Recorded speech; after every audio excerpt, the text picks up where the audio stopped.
Okay, so I'm back. Um, a lot has happened since I posted my first video, and I thought that was gonna be it, and I could just kind of, leave it at that, say my piece, and dip, if you will, but I don't think that's going to be the case. I, of course, received a lot of feedback and criticism, which I totally expected. I am not oblivious. I know that not everyone's going to agree with me, and I was prepared for that side of it, of course. First of all, I didn't actually, if you go back and watch the video, I never explicitly said that I believe that YWAM is a cult. I talked about the fact that people claim that it is a cult and why they do so. I never gave my opinion, and I'm not going to give my opinion on that point in this video. That's really up to you to decide. That's why I linked the article in the description, the Laurie Jacobson article, because I think for me, it just kind of opened my eyes to the things about YWAM that are cult-like. That doesn't make it a cult, and I'm not saying it isn't one either. I'm just not going to give my opinion on that because I don't think that I should have to. I think that should be entirely up to the judgment of each person, whether you decide it is one or not. Yeah, so that's that. And then also, I want to talk a little bit about the fact that I feel like a lot of the comments I've been getting, like a lot of them from YWAMers, have been, yes, this happens, and yes, these things, take place, and there is spiritual abuse in YWAM, and there are corrupt leaders, but that doesn't make it a YWAM issue, or even going so far as to completely just negate the fact that there is abuse by saying, but look at all the good that happens. I've read so many comments saying, well, yeah, there's bad, but the good outweighs the bad. For me, yes, there was a lot of good in my experience, but the good did not outweigh the bad. The bad outweighed the good in the end, and that was not any fault of my own, but just coming home, I've talked about that in the other video. I'm not going to get into that, but in detail. But I struggled a lot, and I will say I did not go straight to attacking YWAM, and I still don't attack the people, like I've said before. But from the get-go, I was actually pretty defensive of YWAM as a whole. I said, yeah, this happened to me, but it doesn't reflect on YWAM. I said that for a long time. And yes, my feelings have changed because what I've learned is that through breaking it down and reflecting on what actually went wrong and what the issues actually were, I realized that it is a systematic issue. It's not a case of a few bad eggs. You can do whatever you want with this. You can take it or leave it. Again, the purpose of my video, I've had so many people asking me, what's the point? You're just causing disunity. Why would you say this stuff? You're slandering YWAM. You are giving them a bad name. Look at the damage you're doing. I've heard so many comments like that. In regards to these kinds of discussions being disunifying, I'm going to take a biblical approach, actually, because I've been thinking about this lately. This whole, concept in our Christian subculture that unity looks like disagreement. And I don't think that there's a biblical foundation for that at all. The word heretic has been taken to mean someone who says something that is, not true, essentially. But that's actually not what a heretic is in biblical terms. The biblical use of the word heretic is someone who is causing disunity. That has nothing, zero to do with whether they are speaking truth or lies or whatever. And so, like, a heretic could be someone who is speaking truth, actually. It's just if they are causing disunity. So, like, to me, unity isn't... I just don't see it the way that I think most people do. I think that sharing our differences and talking about things that we disagree on doesn't have to be disunifying. I don't think that the church was originally supposed to be split up into, how many is it, 35,000 different denominations? I think that people were supposed to learn to live in community despite their differences and disagreements. So I want to surround myself with people who don't think like I do, and I know that for some people that's easier said than done. But to me, I guess talking about these things doesn't mean disturbing the peace. And if your idea of peace is just living in community with people who agree with you, then I think you need to check your idea of peace, at least biblically, because I don't think that's taught in scripture. Like, even Jesus says, I came to, like, bring a son against his mother.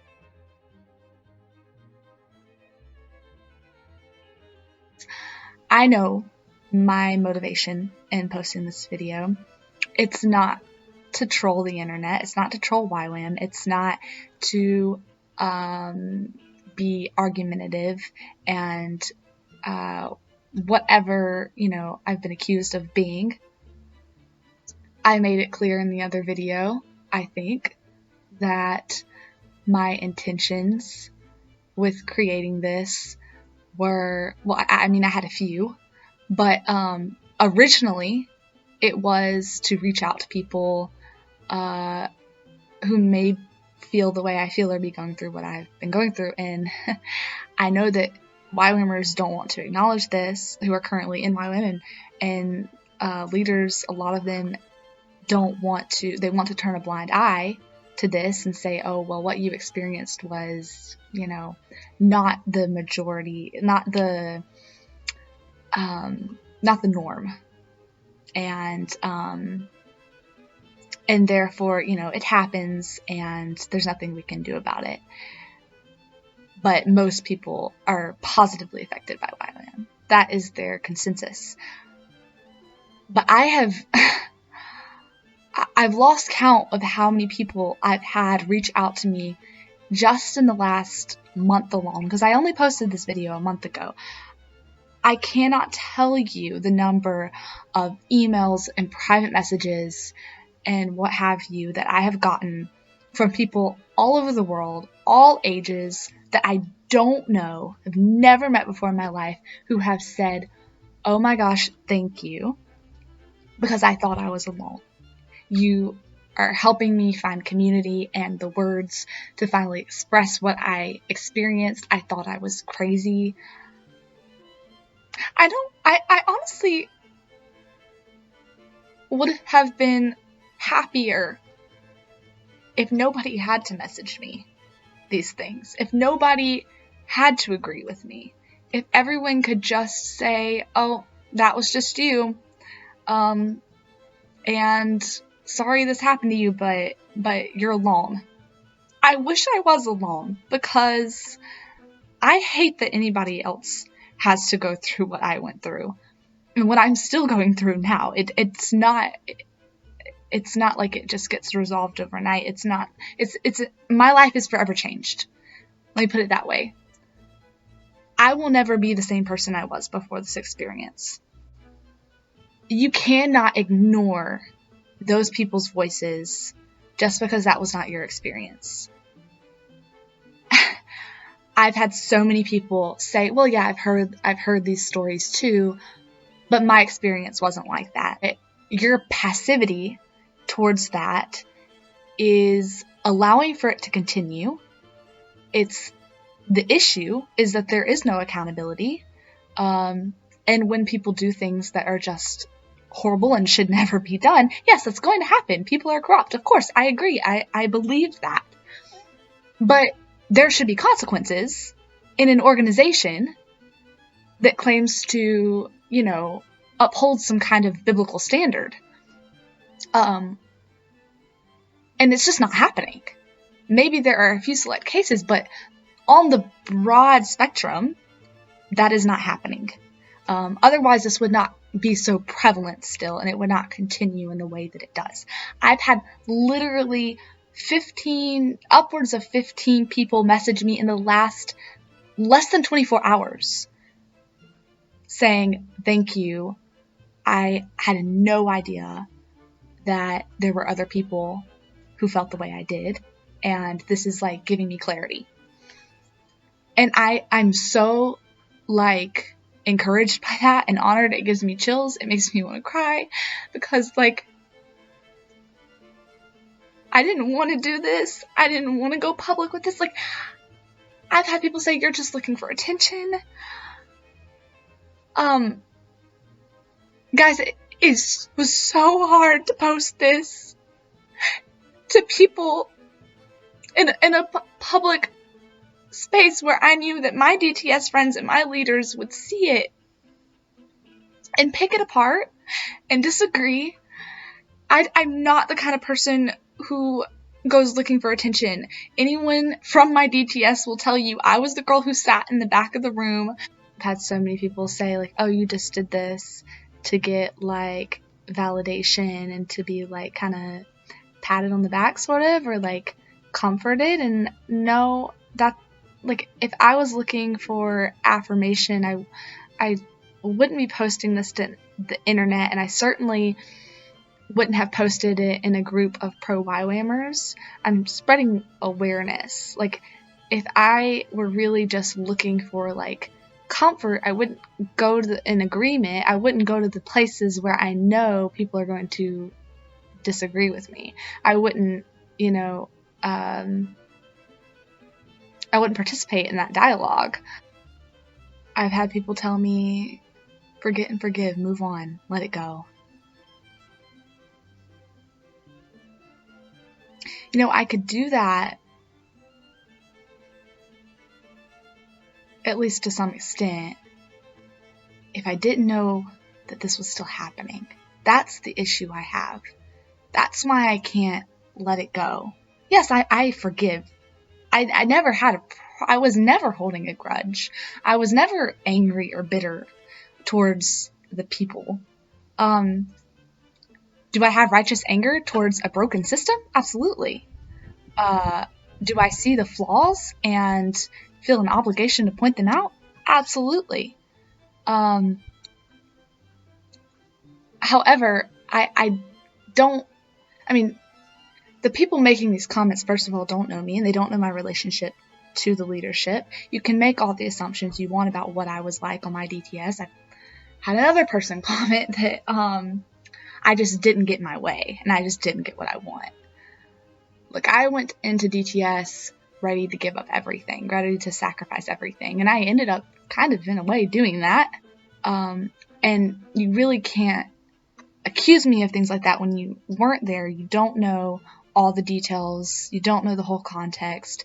It's very petty to make those arguments, and it's really what it is dismissive. You're dismissing my experience and invalidating my words based on a complete assumption. And that's not okay. Okay, one thing I want to talk about. Have people say, why not talk about the positive and the bad? Why not talk about the good and the negative? I'll tell you why. Yes, there were positive things. I admit that. I could talk about some of the good things. But that's not why you're here, first of all. If you want to hear the good things about YWAM, there are thousands of videos like that on YouTube. And that's just it. That's why I'm making this video. To be that one voice in a million who is saying the other side. I don't need to promote YWAM. I don't need to talk about the positive when that's already been said. People can find that all day long. This is me just talking, opening up a dialogue about the things that aren't being talked about. And like, I've been accused of causing disunity or disturbing the peace, if you will, but the peace needs to be disturbed, because what you see as peace may not really be peace. It could just be a case of things being swept under the rug in order to keep the peace or keep the reputation squeaky clean. Because the fact that I had so many people from that post private message me, or from that group private message me, they weren't commenting on the thread, they weren't commenting on the post itself, because they don't feel comfortable talking about it publicly. And I think that speaks to my point about the fact that this is prevalent, it's just not talked about. Also, a lot of them don't fully understand, they don't know how to put it into words, they don't know how to verbalize it. I struggled with that for so long. And so, of course, you're not going to be hearing their stories. Of course, you hear the good more than you hear the bad. That is totally normal and natural, especially with social media. People don't go on social media typically to just talk about how sucky their life is and how awful their experience was. Especially when you have people like who supported you and who, think that your experience was great, and you have to come out to them and be like, actually, this is what really happened. It's embarrassing.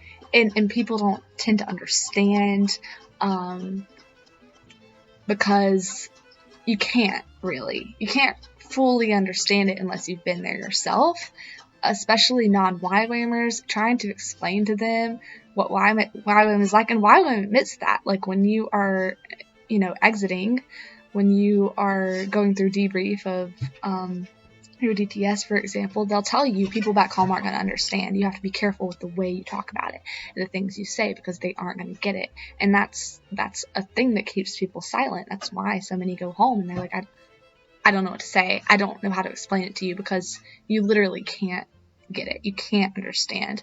To some extent, sure. I don't expect to change people's minds on this issue. I don't expect to have some staff members just all of a sudden go, oh wow, yeah, you're right. Like, I know it doesn't work like that, but I'm just trying to, in YWAM terminology, plant seeds in people's minds, and open them up to a different perspective, and just have people ask the bigger questions, and the questions that they're maybe not asking themselves currently. I've done my part. Whether you react to it or not is not up to me, and I don't take that responsibility.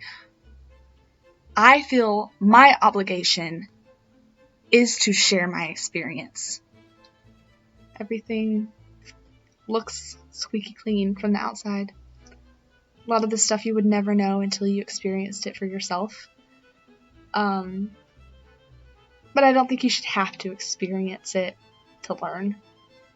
I've heard that, well, as long as you go in prepared, as long as you go in, because I think a lot of people will probably, who are preparing to go to a DTS, will watch this and say, well, I'm still going to go, but now I've been warned, so I know what to look out for. I've heard that so many times. I know what to look for. How does that prevent things from happening? Just because you know what to look for doesn't mean you can't still be abused. Just because you know what to look for doesn't somehow stop the things from happening. It doesn't solve the problem. So, my encouragement is just not to go at all.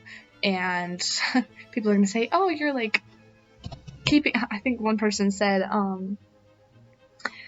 that I was going to scare a generation. I don't know if they use the word scare, but something along those lines. The next generation to not want to participate in YWAM. And I was like, bingo, that's the goal. Like, I hope you're right. I hope that's true. I hope that person is prophetic, honestly, because that's what I hope happens until YWAM can change. I mean, if they start changing, then great. I want everybody to go do it. But as long as things are operating the way they are now, then I hope that fewer people participate. You know, they say, well, you're just focusing on the negative, you're just focusing on all the bad. That's not healthy. But just so you understand what it's like from my perspective, it's not an intentional focus on the negative. Like, I'll just read it so you understand. Okay. So tomorrow will be the 1-year anniversary of the first day of my DTS, and naturally, all of the other students have been posting pictures and videos and reminiscing. It's been so painful to see scrolling through. I have such conflicting feelings. On the one hand, I remember being happy when some of those pictures were taken. Some memories still make me smile for a second. And on some occasions, I'll see a picture and it will make me genuinely happy. Although it's more often mixed with sadness as well, and I'm glad that so many of them left with fond memories and can look at those pictures without knowing it will lead to another sleepless night. I try to focus on the good parts sometimes, but it's also irrevocably tainted now that even the good is bittersweet. I feel horribly about it. I want to reminisce like they do. I feel like they all look at me different now. They think that because I'm willing to admit how horrible the overall experience was, I've forgotten the good parts and am making it into something it wasn't. Even family and friends from home have asked, why did you tell us so many good stories in your newsletters if it was really as bad as you say it was? I'd almost feel guilty if I ever posted anything now, painting any part of it in a good light, because it would look like I'd been lying, even though somehow both the good and bad can coexist. Does anyone else ever struggle with these contradictions? I don't know how to explain it to people. It's not that I am negating that there were good things, but I can almost like not think about them without thinking about the bad, like, or feeling the bad. Even if I'm not focusing on it or thinking about it, it just makes me sad. It hurts to think about. Like, the memories they may be good memories in and of themselves, but they don't feel good to reflect on like they used to, because I can't disassociate them from the overall experience. If you can pinpoint like one of the worst days of your life, obviously not every single thing that happened that day was bad. Maybe the thing that made it the worst day of your life happened towards the end of the day, and it was just like one thing that turned the whole day around. So like, you could probably think about that day and point to moments that were good and happy, but overall, when you're thinking about that day, it makes you sad because you can't disconnect it. They are irrevocably connected to that bad memory, to that bad moment, and you can't just take that out of it. Have I grown from it? Yes. Have I learned something from it? Yes. I think there are other ways I could have grown. I don't think this is necessary. I don't think anybody should have to go through this in order to grow. But I think it's fair that people have questions, and I think that a lot of people genuinely want to know. They're not just rhetorical questions that are trying to, nag at me. I think a lot of people are asking legitimate questions, and they're questions that I would have asked in their position. So that's why I feel like I'm fine answering these questions. I'm fine talking about this. I'm not like offended by your questions. I'm not threatened by your questions. I think I'm proud of people who are asking questions, to be honest. I think that that's much better than just turning a blind eye. So thank you. Thank you for responding to this video, even if you disagree entirely. Thank you for actually, commenting and participating in the conversation and not just ignoring it. So thank you guys.